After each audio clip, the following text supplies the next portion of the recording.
সুপ্রিয় দর্শক, এই মুহূর্তের সবথেকে বড় খবর দর্শক, অবশেষে জৈনিক অভিষেক বন্দ্যোপাধ্যায় কে তা নিয়ে ঝড় তুলে ব্রহ্মাস্ত্র প্রয়োগ করে দিল সিবিআই। অবশেষে প্রমাণ করেই দিল সিবিআই, আর তাতেই গোটা রাজ্য জুড়ে একেবারে নতুন করে হইচই পড়ে গিয়েছে। দর্শক, আপনারা জানেন শিক্ষক নিয়োগ দুর্নীতি কাণ্ডে তৃতীয় সাপ্লিমেন্টারি চার্জশিট পেশ করে একেবারে গোটা রাজ্য জুড়ে নতুন করে হইচই ফেলে দিয়েছে কেন্দ্রীয় তদন্তকারী সংস্থার সিবিআই আধিকারিকরা। কারণ সিবিআইয়ের তৃতীয় নম্বর সাপ্লিমেন্টারি চার্জশিটে নাম উঠে এসেছে অভিষেক ব্যানার্জির। আর কে সেই অভিষেক ব্যানার্জি তা কিন্তু সিবিআই ফাঁস করেননি বা তাদের চার্জশিটে বলেনি। এই নিয়ে সিবিআইকে আক্রমণ করতে দেরি করেনি তৃণমূলের second in command Abhishek Banerjee. তিনি সিবিআইকে চরম হুঁশিয়ারি দিয়ে বলেছিলেন যে এই শিক্ষক নিয়োগ দুর্নীতি কাণ্ডে তাকে চক্রান্ত করে ফাঁসানো হচ্ছে, পরিকল্পনা করে তার নাম নিচ্ছে সিবিআই চার্জশিটে অভিষেক ব্যানার্জির নাম নিচ্ছে, অথচ কোনো প্রমাণ দিতে পারছে না। এই হুঁশিয়ারি দিয়েছিলেন কিন্তু অভিষেক ব্যানার্জি এবং তার আইনজীবী। আর তখনই জৈনিক অভিষেক বন্দ্যোপাধ্যায় কে সেটা প্রমাণ করেই ছাড়ল সিবিআই। আর তাতেই গোটা রাজ্য রাজনীতি তো বটেই, গোটা দেশ জুড়ে নতুন করে শোরগোল পড়ে গিয়েছে। কিন্তু কালীঘাটের কাকু সুজয় কৃষ্ণ ভদ্র, তার যে হাত কত বড় লম্বা ছিল, কোথায় থেকে এই দুর্নীতির উৎপত্তি, কে বড় মাথা, সবই কিন্তু ফাঁস হয়ে গেল সিবিআইয়ের ব্রহ্মাস্ত্রে। কি জানিয়েছে সিবিআই দর্শক দেখুন। প্রায় 101 ঘন্টার কথোপকথন, ঠিকঠাক হিসেব করলে 72.59 মিনিট। তাতেই ধরা পড়েছে মোট 7 জনের কণ্ঠস্বর, তার মধ্যে একটি তোতা পাখি। সেই কথোপকথনে মোট 73 বার শোনা গিয়েছে কখনো অভিষেক, আবার কখনো অভিষেক বন্দ্যোপাধ্যায় নামটি। কথোপকথনের সময়কাল 2017 সাল, স্থান সুজয় কৃষ্ণ ভদ্র ওরফে কালীঘাটের কাকুর বেহালার বাড়ি। নিয়োগ দুর্নীতিতে অভিযুক্ত কুন্তল ঘোষের সঙ্গে সেখানে গিয়েছিলেন তার বেতনভোগ কর্মী অরিন্দম রায় বর্মন। অরিন্দম সিবিআইয়ের জেরায় দাবি করে কুন্তলেরই নির্দেশে সেদিনের কথোপকথন নিজের মোবাইলে লুকিয়ে রেকর্ড করেছিলেন। পরে সেই কথোপকথন নিজের ল্যাপটপে চালান করেছিলেন। টেট দুর্নীতির তদন্তে নেমে সেই ল্যাপটপ থেকে ওই অডিও রেকর্ডিং উদ্ধার করে কেন্দ্রীয় তদন্তকারী সংস্থার সিবিআই আধিকারিকরা। সেই পুরো কথোপকথনটি লিখিত আকারে তৃতীয় অতিরিক্ত চার্জশিটের সঙ্গে আদালতে পেশ করেছে সিবিআই।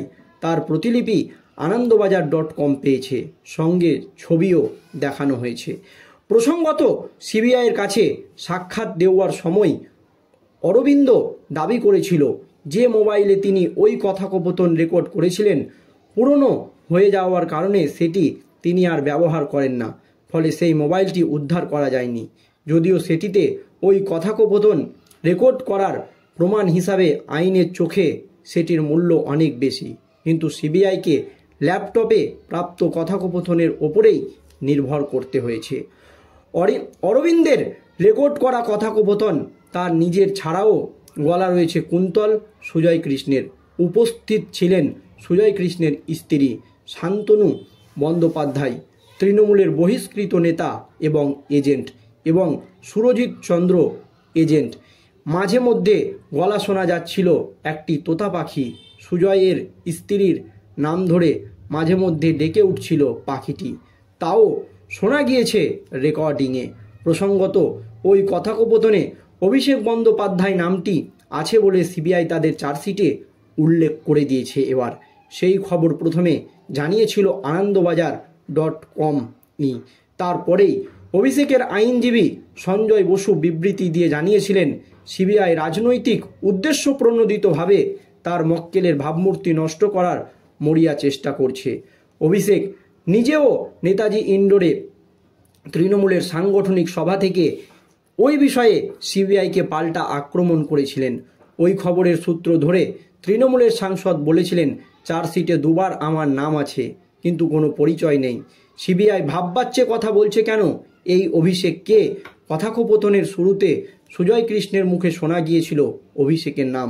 কথাবার্তা চলাকালীন বেশ কয়েকবার সাহেব বলেও সুজয় কৃষ্ণ সম্বোধন করেছেন অভিষেককে। প্রসঙ্গত সুজয় কৃষ্ণ প্রকাশ্যেই জানিয়েছিলেন অভিষেক কে তিনি সাহেব বলে সম্বোধন করেন। কথোপকথন শুরু হচ্ছে। সুজয় কৃষ্ণ 6 লাখ, 6.5 লাখে যে টাকা, সেই টাকার ভাগ পার্থ চট্টোপাধ্যায় যদি পেয়ে থাকে, অভিষেক কিছুতেই মানছে না। পার্থদা এই টাকা পেয়েছে। কিছুক্ষণ থেমে তোমার যদি পেয়ে থাকে, পার্থকে সম্ভবত পার্থদা বলতে চেয়েছিলেন। অভিষেককে বলা উচিত না, তোর কাজগুলো করে দিলাম।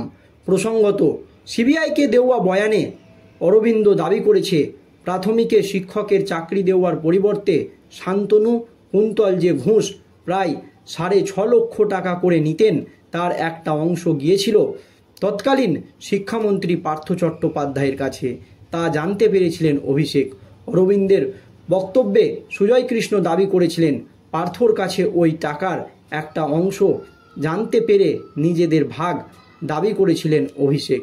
সিবিআইয়ের হাতে যে অডিও এসেছে তাতে সুজয় কৃষ্ণকে বলতে শোনা গিয়েছে অভিষেককে 15 কোটি টাকা দাবি করেছিলেন। সেই টাকা জোগাড় করার জন্যই কুন্তল শান্তনুদের সঙ্গে পরিকল্পনা করেছিলেন।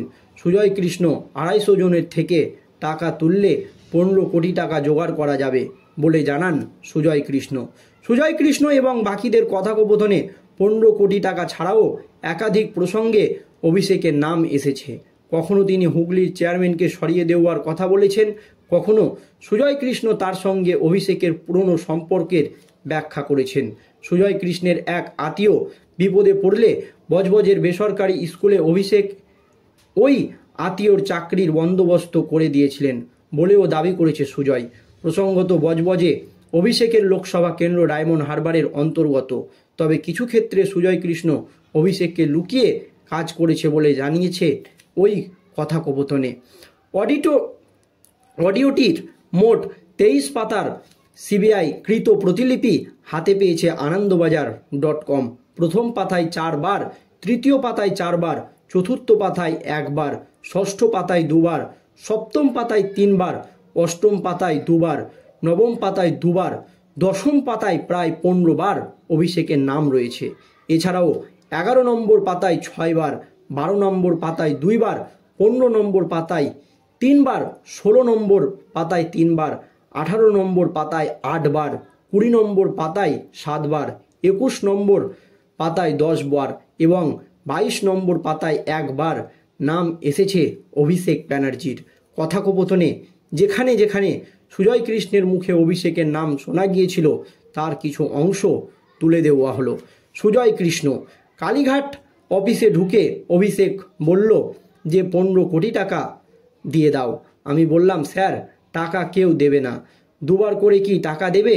6.5 লক্ষ টাকা করে দিয়েছে, আবার টাকা দেবে? অভিষেক বলেছে, কারা এটা করছে নাম দাও আমাকে, এবার আমি দেখো। এবার আমি তো কোনোভাবেই কুন্তল অরিন্দমের নাম বলবো না, এটা তো গ্যারেন্টি। আমি তো এই জন্য বলেছি এবার দেখা করতে। এবার ওকে বুঝিয়ে বললাম দুটো দেখো এই ব্যাপারটা। সুজয় কৃষ্ণ আবার কিছু পরে বলছে, আমি জানি না এখন এটা থেকে সমাধানের একটা উপায়।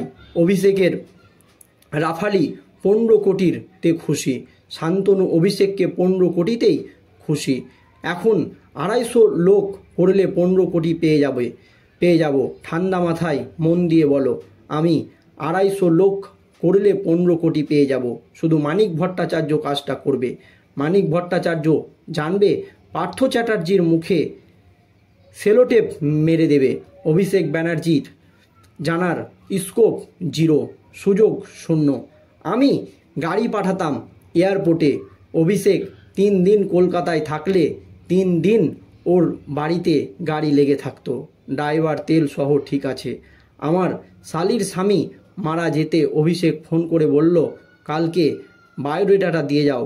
মিথ্যা কথা বলবো না, বজবজের একটা স্কুলে চাকরি করে দিয়েছে। উল্লেখ্য এই অডিও যাচাই করার জন্য সুজয় কৃষ্ণ ছাড়াও কুন্তল এবং শান্তনুর কণ্ঠস্বরের নমুনা সংগ্রহ করেছে সিবিআই। তা ফরেনসিক পরীক্ষার জন্য পাঠানো হয়েছে। কিন্তু ওই অডিও হাতে আসার পর একবারও অভিষেককে তলব করেনি সিবিআই। কথোপকথনের দাবিগুলি সঠিক কিনা তা এখনও তদন্ত সাপেক্ষ। সম্প্রতি তৃণমূল সাংসদ অভিষেকের নাম করে টাকা চাওয়ার অভিযোগ উঠেছে একাধিকবার। ওই অডিওর দাবি সত্য কিনা, অভিষেকের সঙ্গে আদৌ ওই অডিওর সম্পর্ক আছে কিনা আপাতত তা যাচাই করে দেখছে কেন্দ্রীয় তদন্তকারী সংস্থার সিবিআই আধিকারিকরা। দর্শক, এই তথ্য প্রমাণই কিন্তু উঠে এসেছে। এই নিয়ে আপনাদের মতামত অবশ্যই ভিডিওর কমেন্ট বক্সে জানাবেন। ধন্যবাদ।